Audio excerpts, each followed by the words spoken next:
Albert Einstein once said, everybody's a genius. But if you judge a fish by its ability to climb a tree, it will live its whole life believing that it is stupid. Ladies and gentlemen of the jury, today on trial we have modern day schooling. Glad you could come. Not only does he make fish climb trees, but also makes them climb down and do a 10-mile run. Tell me, school, are you proud of the things you've done?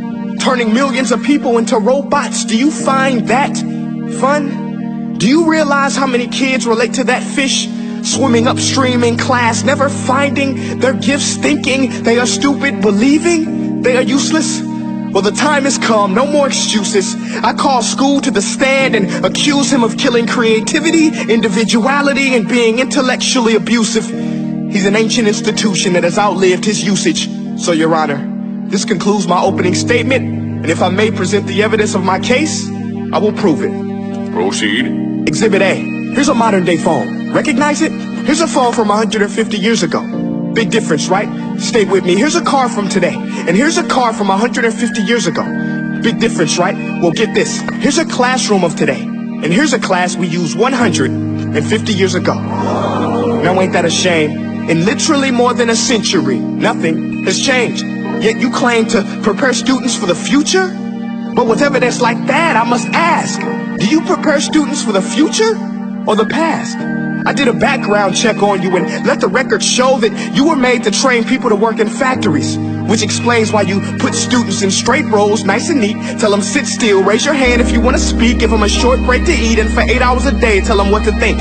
Oh, and make them compete to get an A letter which determines product quality, hence grade A of meat.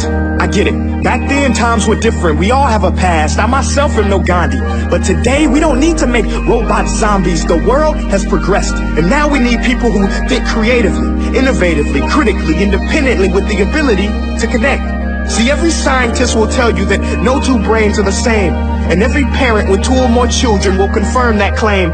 So please explain why you treat students like cookie cutter frames or snapback hats, giving them this one-size-fits-all crap. Watch your language. Sorry, Your Honor, but if a doctor prescribed the exact same medicine to all of his patients, the results will be tragic. So many people will get sick, yet when it comes to school, this is exactly what happens, this educational malpractice, where one teacher stands in front of 20 kids, each one having different strengths, different needs, different gifts, different dreams, and you teach the same thing the same way? That's horrific. Ladies and gentlemen, the defendant should not be acquitted. This may be one of the worst criminal offenses ever to be committed. And let's mention the way you treat your employees. Objection. Overruled. I want to hear this. It's a shame.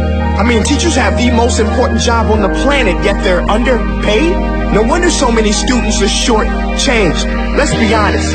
Teachers should earn just as much as doctors, because a doctor can do heart surgery and save the life of a kid, but a great teacher can reach the heart of that kid and allow him to truly live.